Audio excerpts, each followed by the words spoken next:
When it comes to marriage, money is one of the top reasons couples fight. Yes, our next guest says if you don't agree on how to manage your money, there won't be any daily balance. Welcome Kim Jacobs, host of The Daily Balance with Kim Jacobs. Kim, thanks for coming today. Thanks for having me, Colleen and Tanner. It really is, it sounds cliche, but you know, couples really do fight about money all the time. You've got some tips on how to make it work. You say it's important to talk about your finances, but don't do it at the kitchen table. Do not, because you're at home and you're trying to relax, work with the children, or whatever it is that you're doing at home. Make sure that you keep home separate from the whole business financial picture, because when you're dealing with that, you're focusing on your bills and things that can cause a little bit of tension. So try to make that more of like a business meeting at a neutral location, whether it be a coffee shop or one of your business offices or at a restaurant, but just take it outside of the home. Do you do that with your husband? Yes, we have we have a weekly business meeting, and what we do is we go to a local,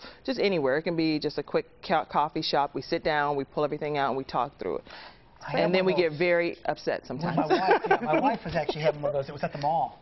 We had a weekly meeting. She was just spending like crazy. She's spending. Well, I said something like that. How about this? Be sensitive to each other. Sensitive. It is so important, Tanner, to be sensitive to your spouse, because you want to make sure that no one wants to feel like they're being chastised by a parent when you're dealing with your financial issues, because you're already grown, you're adults. And you want to know that if I talk to you about something as a spouse, that you're not going to beat me up for it. You're not going to be upset with me to the point where I really don't feel comfortable talking to you.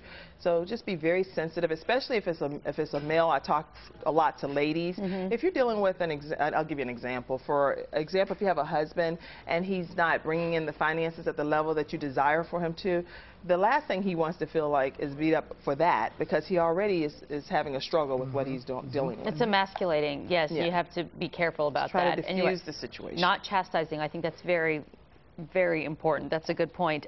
Be sensitive and be accountable to each other. Be sensitive first. Let's talk about that. We talked about from the perspective of making sure that you're not parental with each other. We said that. But then also being accountable is very important, because some people choose to have the joint account, which is what my husband and I do. We both share an account, but then we do some other things creatively, and I'll talk about that in a minute. But then there are people that choose to have the separation with their accounts, which is perfectly fine too. There's no right or wrong way to do this thing, I don't believe anyway.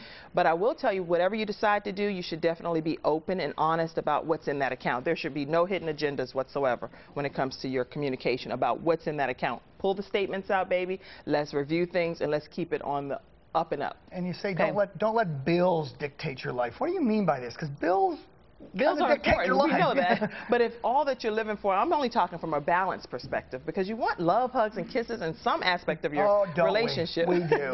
Don't you, Tanner? Yes, we do. So you can't just let every aspect of your life and every time you talk with your spouse be only about bills and debt, and that can't be the case. So you want it to be some situation where, yes, you have to pay your bills, but then you're also talking maybe with a financial planner to find out how do we control our bills to the point where we can have some fun with some excess money that we may have. Gets to be a real drag if that's all you're talking about. That's so horrible. Right. What did you say? Hugs and love and kisses. Love, hugs, and kisses every once in a while. That's what you got married. Sure. You also suggest, Kim, play on your spouse's strength. What do you mean by that? I mean, if it's not your strength to pay the bills, then don't volunteer and say that's what I'll take on as a responsibility within the marriage. If it's better for you to manage the checkbook and balance the checkbook, then you take that responsibility, but be present for both. Both of you should be involved in the entire process, but maybe I'll write the bills out and you put it in the checkbook, because I don't do that well. And it's also all about dream building. As a couple, you want to build your dreams, right? Couples talk about everything else, Tanner and Colleen. They talk about, hey, what are we going to name our children? Where are we going to church? What are we going to do with our extra time? Are we going to the movies? But what about your finances? It's just as important to talk about that and dream build together. How much do we want to save this year? How much do we want to invest so that we have a proper retirement fund?